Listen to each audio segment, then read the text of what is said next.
بھی ہو تو ایسی۔ ایک بادشاہ اپنے محل کی چھت پر ٹہل رہا تھا۔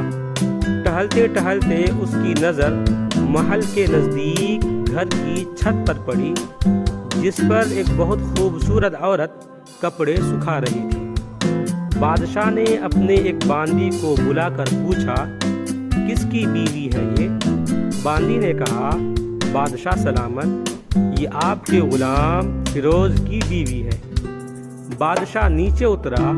بادشاہ پر اس عورت کے حسن و جمال کا سحر سا چھا گیا تھا۔ اس نے فیروز کو بلایا۔ فیروز حاضر ہوا تو بادشاہ نے اس سے کہا، فیروز، ہمارا ایک کام ہے، ہمارا یہ خط فلاں ملک کے بادشاہ کو دے آؤ اور اس کا جواب بھی ان سے لے آنا۔ فیروز اس خط کو لے کر گھر واپس آ گیا۔ خط کو اپنے تکیے کے نیچے رکھ دیا، سفر کا سامان تیار کیا، رات گھر میں گزاری اور صبح منزل مقصود پر روانہ ہو گیا، اس بات سے لا علم کہ بادشاہ نے اس کے ساتھ کیا چال چلی ہے۔ ادھر جیسے ہی فیروز نظر سے اوجھل ہوا، بادشاہ چپکے سے فیروز کے گھر پہنچا اور آہستہ سے فیروز کے گھر کا دروازہ کھٹکھٹایا۔ فیروز کی بیوی نے کہا، کون ہے؟ بادشاہ نے کہا، میں بادشاہ ہوں، تمہارے شوہر کا مالک۔ تو اس نے دروازہ کھولا۔ بادشاہ اندر آ کر بیٹھ گیا۔ فیروز کی بیوی نے حیران ہو کر کہا، آج بادشاہ سلامت یہاں ہمارے غریب خانے میں؟ بادشاہ نے کہا، میں یہاں مہمان بن کر آیا ہوں۔ فیروز کی بیوی نے بادشاہ کا مطلب سمجھ کر کہا، میں اللہ کی پناہ چاہتی ہوں آپ کے اس طرح آنے سے، جس میں مجھے کوئی خیر نظر نہیں آ رہی۔ بادشاہ نے غصے میں کہا، اے لڑکی، کیا کہہ رہی ہو تم؟ شاید تم نے مجھے پہچانا نہیں، میں بادشاہ ہوں، تمہارے شوہر کا مالک۔ فیروز کی بیوی نے کہا، بادشاہ سلامت، میں جانتی ہوں کہ آپ ہی بادشاہ ہیں، لیکن بزرگ کہہ گئے ہیں، شیر کو اگرچہ جتنی ہی بھوک لگی ہو، وہ مردار تو نہیں کھانا شروع کر دیتا۔ اور کہا، بادشاہ سلامت، تم اس کٹورے میں پانی پینے آئے ہو جس میں تمہارے کتے نے پانی پیا ہے۔ بادشاہ اس عورت کی باتوں سے بڑا شرمسار ہوا اور اس کو چھوڑ کر واپس چلا گیا، لیکن اپنے چپل وہیں بھول گیا۔ یہ سب تو بادشاہ کی طرف سے ہوا۔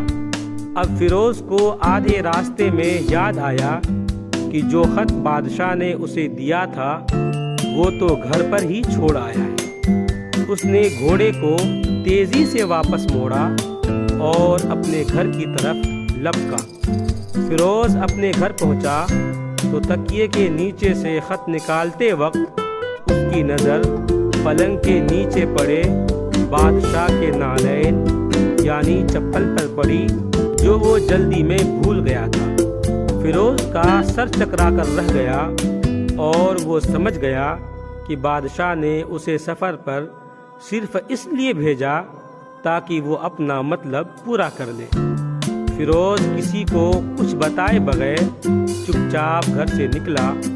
خط لے کر وہ چل پڑا اور کام ختم کرنے کے بعد بادشاہ کے پاس واپس آیا تو بادشاہ نے اسے انعام کے طور پر 100 دینار دیے۔ فیروز دینار لے کر بازار گیا اور عورتوں کے استعمال کے قیمتی کپڑے اور کچھ تحائف بھی خرید لیے۔ گھر پہنچ کر بیوی کو سلام کیا اور کہا، چلو تمہارے میکے چلتے ہیں۔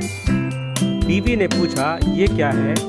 کہا، بادشاہ نے انعام دیا ہے اور میں چاہتا ہوں کہ تم یہ پہن کر اپنے گھر والوں کو بھی دکھاؤ۔ بیوی، جیسے آپ چاہیں۔ بیوی تیار ہوئی اور اپنے والدین کے گھر اپنے شوہر کے ساتھ روانہ ہوئی۔ داماد اور بیٹی اور ان کے لائے گئے تحائف کو دیکھ کر وہ لوگ بہت خوش ہوئے۔ فیروز بیوی کو چھوڑ کر واپس آ گیا۔ 1 مہینہ گزرنے کے باوجود نہ بیوی کا پوچھا اور نہ اس کو واپس بلایا۔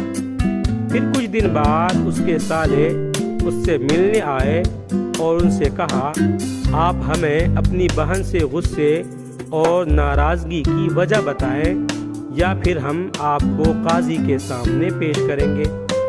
تو اس نے کہا، اگر تم چاہو تو کر دو، لیکن میرے ذمے اس کا ایسا کوئی حق باقی نہیں جو میں نے ادا نہ کیا ہو۔ وہ لوگ اپنا کیس قاضی کے پاس لے گئے تو قاضی نے فیروز کو بلایا۔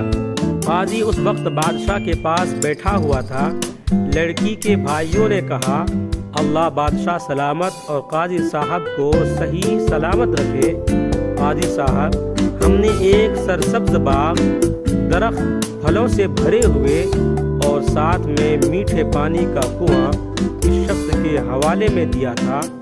اس شخص نے ہمارا باغ اجاڑ دیا، سارے پھل کھا لیے، درخت کاٹ لیے اور کنویں کو خراب کر کے بند کر دیا۔